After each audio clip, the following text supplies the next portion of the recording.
대검찰청에 가면은 윤석열이 시켜서 온 게 되니까 나는 쏙 빠져야 된다라고 그렇게 얘기를 한 사실이 확인이 된 것으로 전해지고 있습니다. 거기다가 뭐 추가로 검찰이 받기 싫은데 억지로 받은 것처럼 해야 된다라는 말까지 한 것으로 지금 전해지고 있는데 이런 내용들 어떻게 들으셨습니까? 자, 우선 시청자분들께서 억지로 받은 것처럼 해야 한다라고 하는 부분이 무슨 의미일지 네. 일단 이 부분에 대한 설명을 좀 드리겠습니다.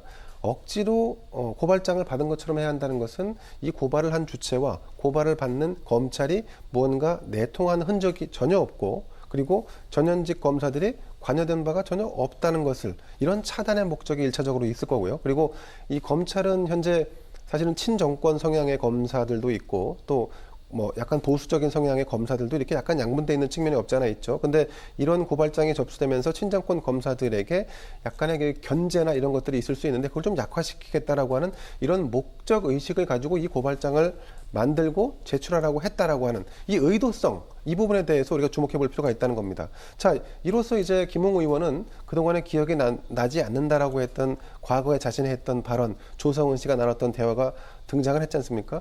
고발사주 사건에 대해서 김웅 의원이 연루됐다라고 하는 빼박 증거가 나온 겁니다. 자, 그런데 이 보도의 정확성 문제를 한번 짚어볼 필요가 있습니다.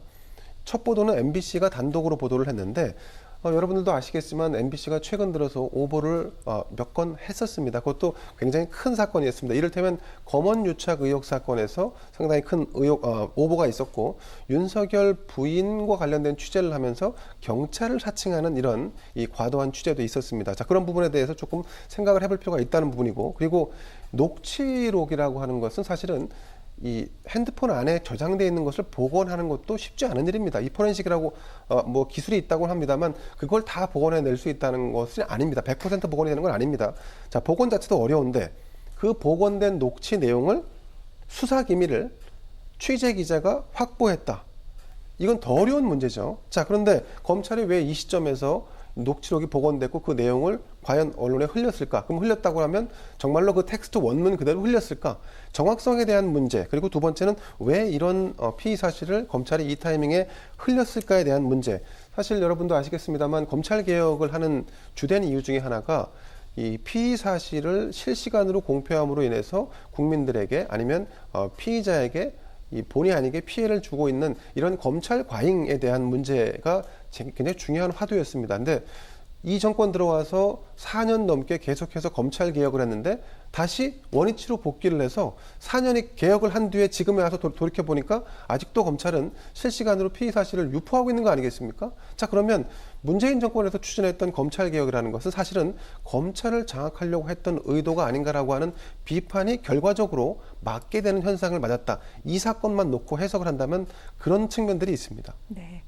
자, 이 내용이 언론에 보도된 경위에 대해서 상당히 좀 비판적인 말씀을 하셨는데 일단 공수처가 수사를 진행하고 있습니다. 뭐 공수처에서 흘러나간 것인지 검찰에서 유포가 된 것인지는 정확하진 않습니다만 아울러 이 녹취 파일의 내용에 대해서도 일단 제보자인 조성은 씨도 자신도 기억하지 못하는 내용이었다라는 그런 식의 얘기가 있습니다. 왜냐하면은 워낙에 예전에 통화를 했던 내용이고 구체적인 상황까지는 기억이 나지 않는다. 다만 대검으로 접수하라라는 그 얘기를 했던 것은 분명하게 여러 차례 진술을 했었죠. 정보 공개 청구를 한 상황입니다. 앞으로 이 내용이 좀 더 구체적으로 알려지게 되면 저희가 한 번 더 다루도록 하겠습니다.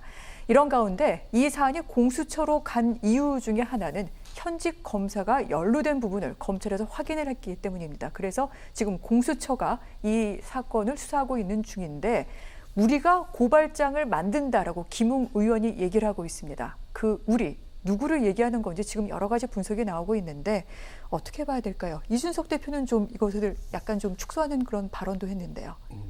그러니까 내로남불하면 안 되죠. 네. 그러니까 대장동 의혹도 마찬가지고 저는 고발사주 의혹도 마찬가지다.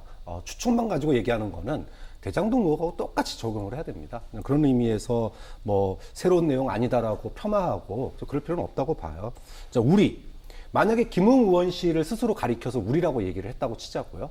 김웅 의원이 그 바쁜 선거 와중에 매일 뭐 제보가 뭐 엄청나게 쏟아지는 와중에 기억도 안 날 정도의 그 얘기를 7분간에 걸쳐서 100여 페이지가 넘는 카톡을 SNS를 통해서 보냈습니다. 그때 우리라고 한다면 그게 의원실일까요? 캠프일까요? 저는 불가능하다고 봐요. 선거운동 와중에 이거 받은 것도 기억이 안 난다고 하셨던 분인데 의원실에서 언제 고발장까지 써주고 있습니까? 내 것도 아니고 윤석열 총장 거를.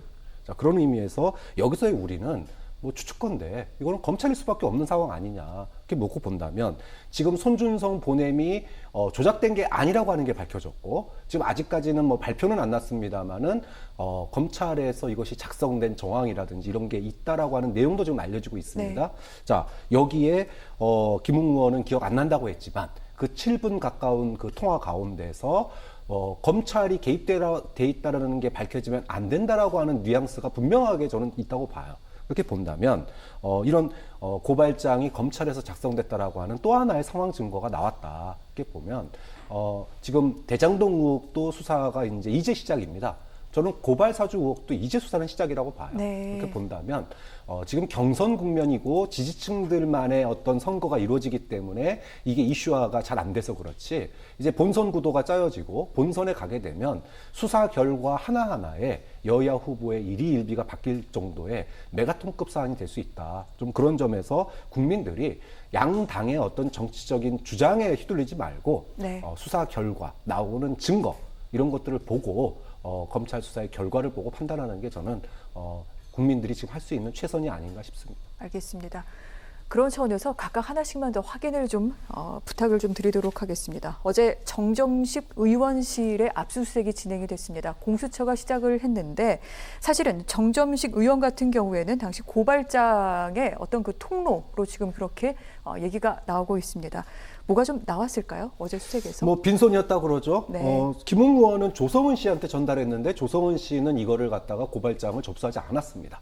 그런데 8월 달에 정정식 의원을 통해서 거의 토식만 빼고 똑같은 고발장이 실제로 접수가 됐어요. 그럼 정정식 의원은 이게 어디서 났느냐? 정정식 의원이 이것과 관련해서 CBS하고 인터뷰한 게 딱 한 번 있었는데 그 당시에는 보좌진이 가져와서 보고하길래 알았다. 네. 이거 어디서 났냐 그랬더니 SNS로 받았고 그 SNS만은 폭파했다라고 들었다. 그래서 누구한테 받았는지는 모른다.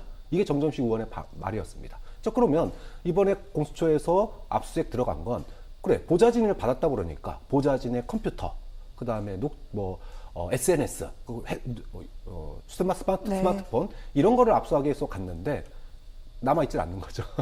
그래서 빈손으로 돌아왔습니다. 저는 정점식 의원이 네. 좀 솔직할 필요가 있다고 봐요.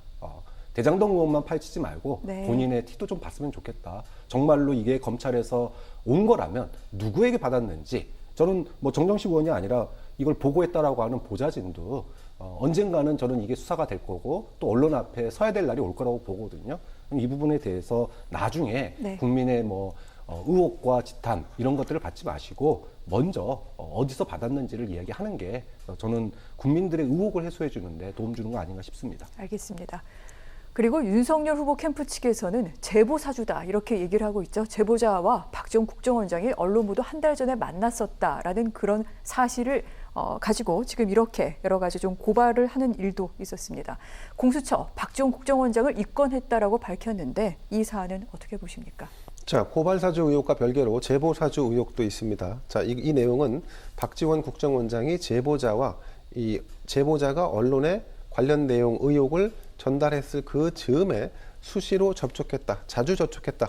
그래서 결국은 박지원 국정원장이 이 제보자와 무언가 모종의 논의를 했거나 연관이 있는 것이 아닌가라고 하는 것이 제보 사주의 핵심 내용입니다. 네. 자, 그런데 민간인 조성은 씨는 공수처의 수사 대상이 될 수가 없죠. 자, 그리고 고위공직자 국정원장인 박지원 이분만 공수처의 수사 대상입니다. 네. 그리고 여기 제3자가 동석을 했다라고 했었는데 당시에 고발장에 등장을 했었는데 이분은 홍준표 캠프 사람이라고 하는 이런 의혹이 있었습니다만 당사자가 당일 동선을 다 공개했고 알리바이가 이미 입증이 됐기 때문에 자, 그럼 공수처 입장에서는 이 조성은 씨라고 하는 제보자와 만난 박지원 그리고 이 박지원 원장이 두 번째는 윤석열 대선 후보와 관련돼서 윤우진 전 용산세무서장이 연관되어 있는 뇌물 의혹 사건을 언급하면서 또다시 공직선거법과 관련된 실수를 범한 게 아니냐라고 해서 두 번째 고발을 해서 지금 공수처가 이 박지원 국정원장을 입건을 한 겁니다. 네. 그런데 이 입건을 한 것이 어떤 의미가 있는가? 저는 뭐 큰 의미는 없다고 봅니다. 사실은. 왜냐하면 지금 조성은 씨도 그렇고 박지원 국정원장도 그렇고 제보와 관련해서 대화를 네. 나누지 않았다라고 주장을 하고 있습니다. 당사자들이 부인하는데 이걸 어떻게 입증할 수 있겠습니까? 불가능하죠. 하지만 공수처가 입건을 한 것은 고발 사주 의혹과 제보 사주 의혹의 어떤 기계적 형평성을 맞추려고 하는 그런 의도에서 입건을 한 것 같고요. 이건 사실은 추후에 뭐 그렇게 귀결되겠지만 혐의 없음으로 아마 귀결될 가능성이 높다고 봅니다.